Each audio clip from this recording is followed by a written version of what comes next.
ప్రియ దైవజనమా ప్రియ దేవుడలారా, దైవలేఖంలో నుండి శ్రేష్టమైన మాటలు మనం చదువుకుందాం. దయచేసి దైవలేఖంలో నుండి మరి యోహాను రాసిన పత్రిక 1వ అధ్యాయం 3వ వచనం ఆఖరి లైన్లో చూస్తున్నట్లయితే, మన సహవాసం అయితే తండ్రితోనూ ఆయన కుమారుడైన యేసుక్రీస్తు కూడా ఉన్నది. మన సంతోషం పరిపూర్ణమగుటకై ఈ సంగతులు మీకు రాయిచున్నాము.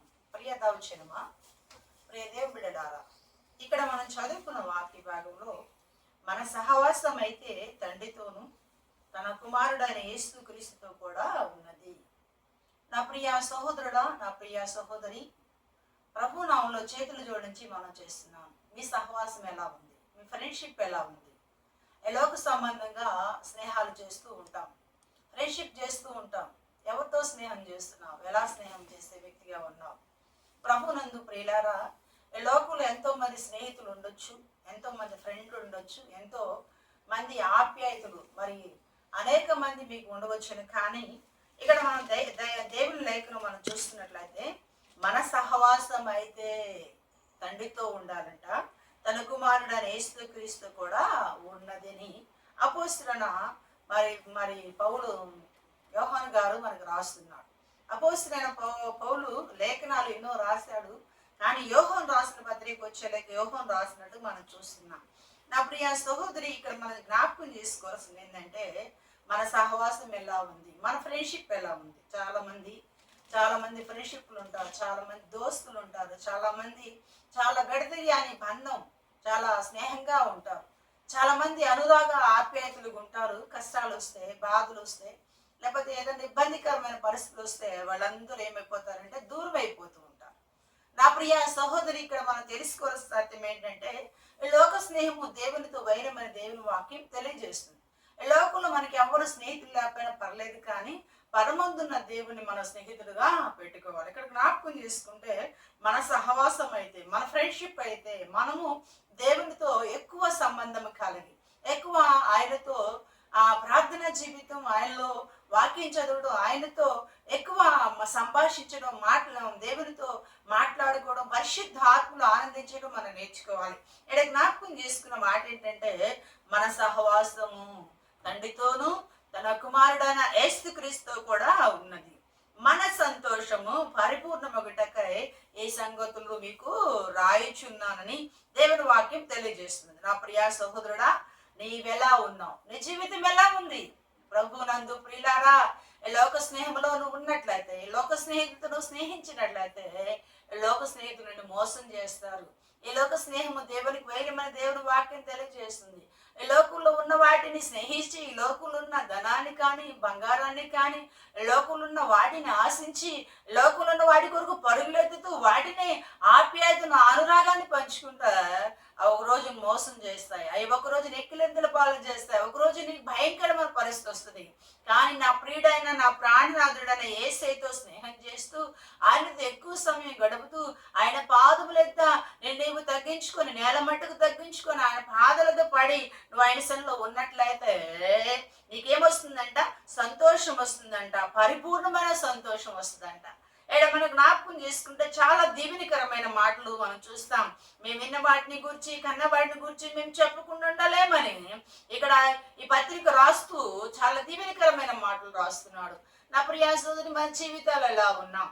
మన జీవితంలో ఆత్మీయంగా ఎదగాలి, ఆత్మీయంగా బలం పొందుకోవాలి, ఆత్మలో ఆనందించే వారిగా, ప్రవచించే వారిగా, దేవుని వాక్యాన్ని బోధించే వారిగా, లేకపోతే ప్రార్థించే వారిగా, పరిశుద్ధ ఆత్మను అనేకులు తెలియజేసే వారిగా, అనేకులు ప్రకటించే వారిగా మనం ఉండాలి అంటే మొదటిగా మనం ఏం చేయాలంటే ఆయనతో సహవాసము కలిగి ఉండాలి, ఆయనతో ఫ్రెండ్షిప్ కలిగి ఉండాలి, ఆయనతో మనము స్నేహం కలిగి జీవించాలి.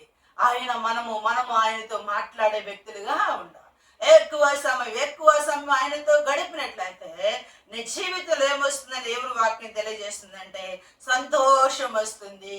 అంతేకాదు, పరిపూర్ణమైన సంతోషం వస్తుందంట. నా ప్రియ సహోదరి, పరిపూర్ణమైన సంతోషం, పరిపూర్ణమైన సమాధానం, పరిపూర్ణమైన ఆనందం ఎక్కడ దొరుకుతుందంటే, కోట్లు డబ్బులు ఉంటేనో, ఆస్తులు ఉంటేనో, మేడ మిద్దులు ఉంటేనో, ఇలాగ స్నేహితులు ఉంటేనో, బంగారం ఉంటేనో, ఈ లోకంలో ఉన్న వారందరూ చాలా ఆత్మీయతలు ఉంటేనో కాదండి. ఎక్కడ వస్తుందంటే ప్రభు ప్రభు అయిన యేసుక్రీస్తుతో నువ్వు అంటగట్టబడినప్పుడు, ప్రభు అయిన యేసుక్రీస్తుతో నువ్వు అనుబంధం కలిగి ఆయనతో కృపాసనకు చేరినప్పుడు నీ సంతోషం కలుగుతుంది. ఆ సంతోషం నీకు కావాలా? ఆ సమాధానం నీకు కావాలా? ఆ నెమ్మది నీకు కావాలంటే ప్రభువుతో ఎక్కువ సహవాసము కలిగి ఉండాలి, ఎక్కువ ఫ్రెండ్షిప్ చేయాలి, ఆయనతో సహవాసం చేయాలి. ఒక ఫ్రెండ్, ఒక మనిషితో మనం స్నేహం చేయాలంటే ఆ స్నేహితుడు, ఆ స్నేహాన్ని కోరుకునే వ్యక్తి ఆయన స్థితికి తగ్గట్టుగా స్నేహం చేస్తాడు. ఇప్పుడు ఒక ఎమ్మెల్యే ఉన్నాడు, ఎమ్మెల్యేతోనే స్నేహం చేస్తాడు. ఒక డాక్టర్ గారు ఒక డాక్టర్ గారితోనే స్నేహం చేస్తాడు. పేదవాడితో స్నేహం చేయడు. కానీ మన ప్రియుడైన యేసయ్య, మన ప్రాణనాథుడైన యేసయ్య, నువ్వు ధనికుడువా, దరిద్రుడువా, నువ్వు పేదవాడువా, యేసులో ఉన్నవని చూడడు. నాన్న, తండ్రి, దేవా, నాయన, అయ్యా నీ పాదలు మొక్కుతున్నా, నీ శరణ వేడుకున్నాను, నీతో నేను గడపాలి, నీతో నేను ఉండాలనుకుంటున్నానంటే అతడేమంటాడంటే నా స్నేహితుడు, నా బిడ్డ, నా కుమారుడు, నాని దేవాతి దేవుడు నిన్ను హత్తుకుంటాడు.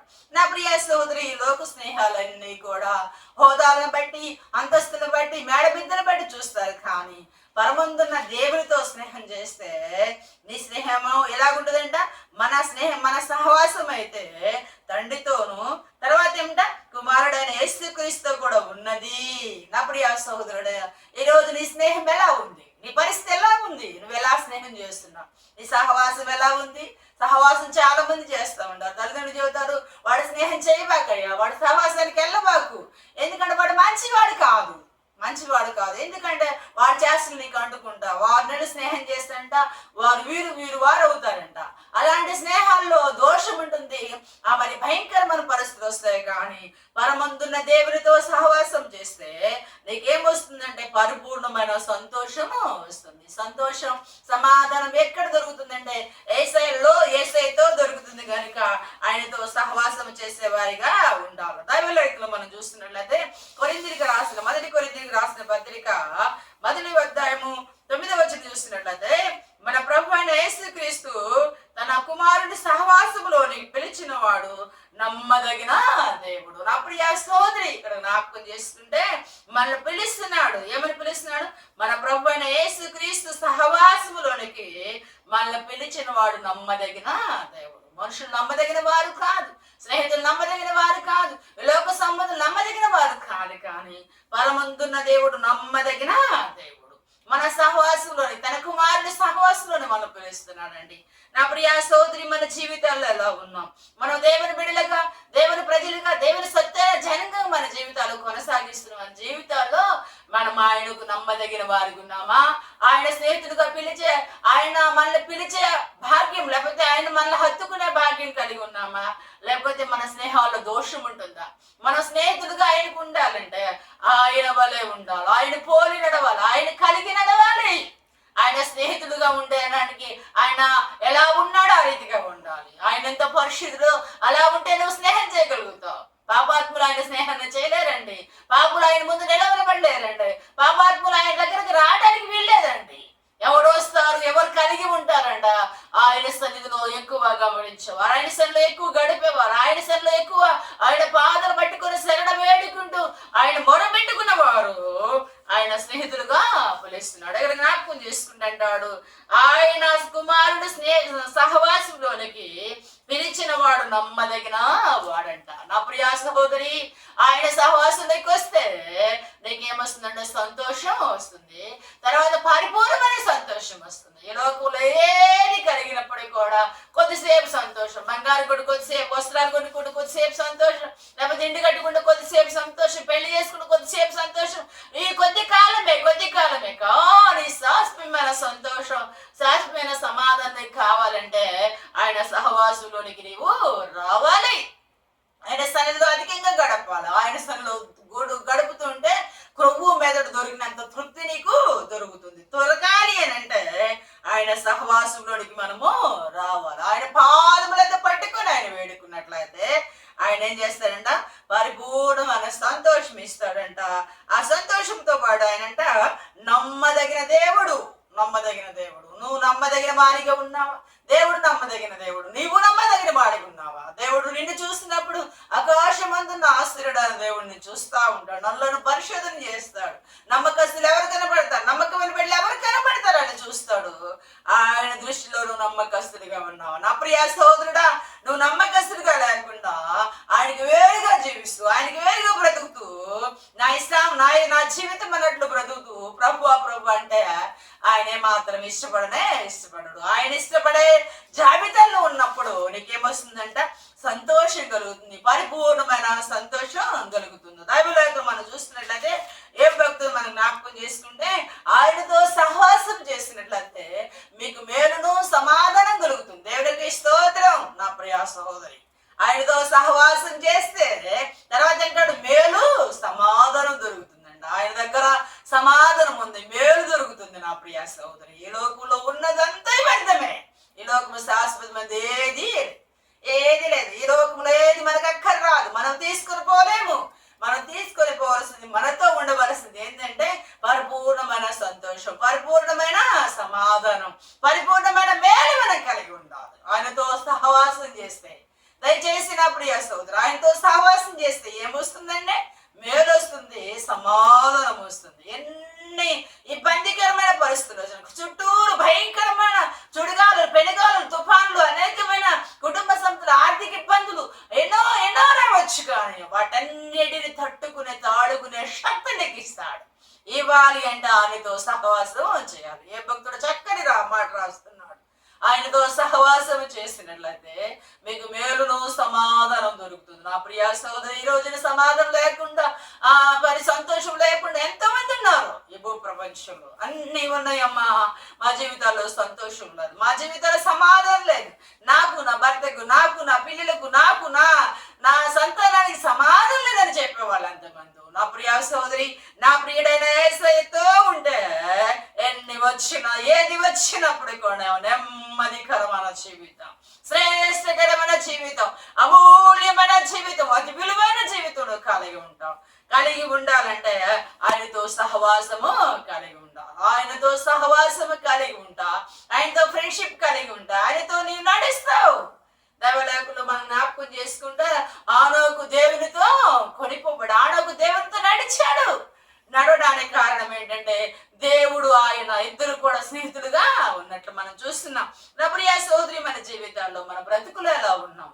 మనం దేవుని కలిగి ఉన్నాం, దేవుని సన్నిధికి వస్తున్నాం. మన జీవితాల్లో మొదటిగా సంతోషం ఉందా?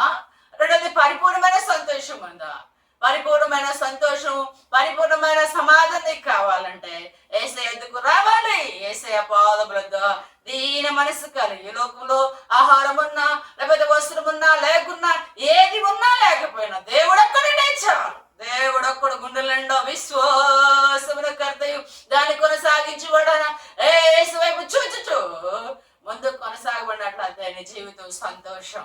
ఏది వచ్చినా సంతోషమే, కొండొచ్చి మీద పడ్డా సంతోషమే, దెబ్బలు తిన్నా సంతోషమే, ఆయాసకరమైన జీవితాలు ఉన్నా సంతోషమే. దేవుడు మనకున్నా, దేవుడు ఒక్కడుంటే చాలు. ఈ లోకంలో ఏది ఉన్నా లేకపోయినా సంతోషం, సమాధానం మనకు దొరుకుతుంది.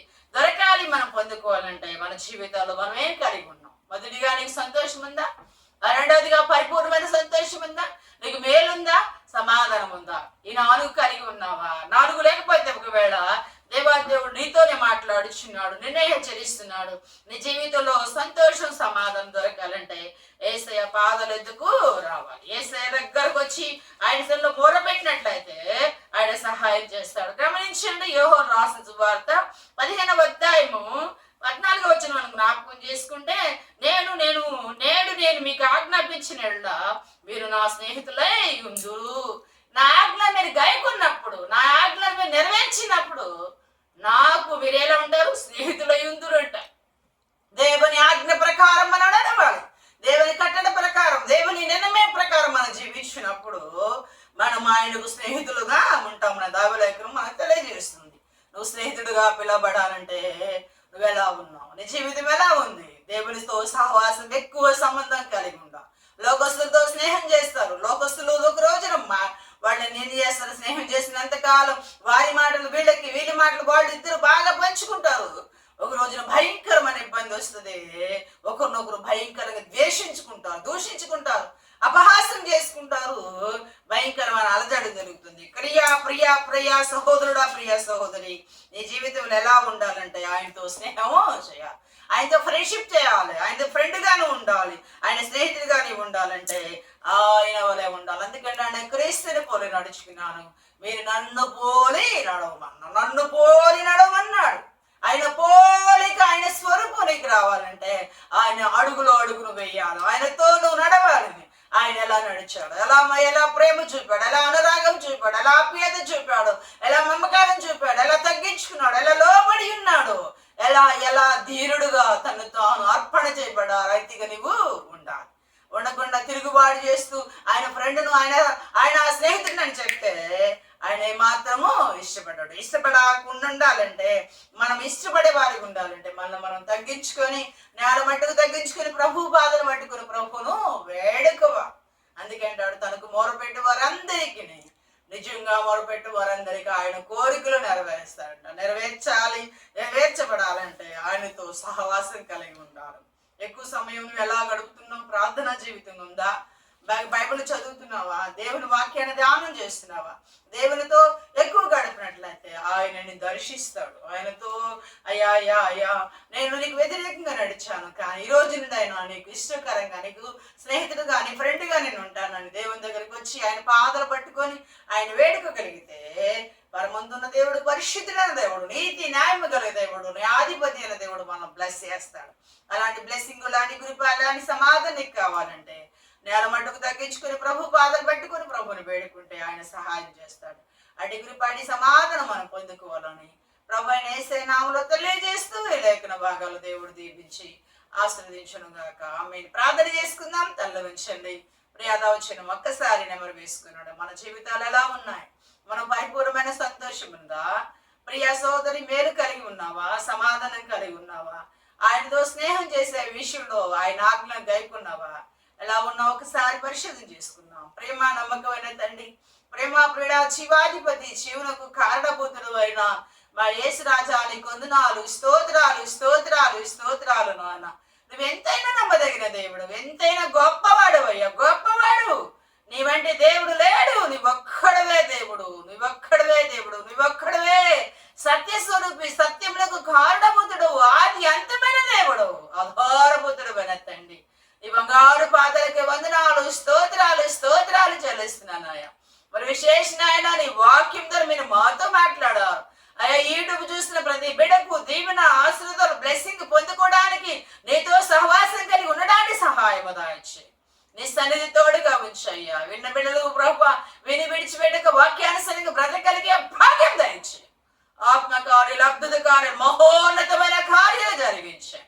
మహిమగల దేవా, మహిమ కొరకు ఈ సన్నిధిని జరిగించి మీరు ఆదరించి కృప చూపినందుకే వందనాలు, స్తోత్రాలు చెల్లిస్తూ మా ప్రియుడు, మా ప్రాణనాథుడైన యేసయ్య శ్రేష్టమైన తెలుగైన ఘనమైన నామములో ప్రార్థించి వేడుకొని చిన్నాను తండ్రి. ఆమేన్. నా ప్రాణమా యెహోవాను సన్నిధించుము, నా అంతరంలో సమస్త మా పరిశుద్ధ నామమును సన్నిధించుము. నా ప్రాణమా యెహోవాను సన్నిధించుము, ఆయన చేసిన ఉపకారములు దేనిని మరువకుము. ఆమేన్. తండ్రి కుమారుడు పరిశుద్ధాత్మ సహవాసము ఎప్పుడు ఎల్లప్పుడు సకల పరిస్థితులకు యూట్యూబ్ చూస్తున్న ప్రతి బిడ్డకును దేవుడు తోడై ఉండి నడిపించును గాక. ఆమేన్. అందరికీ వందనాలు.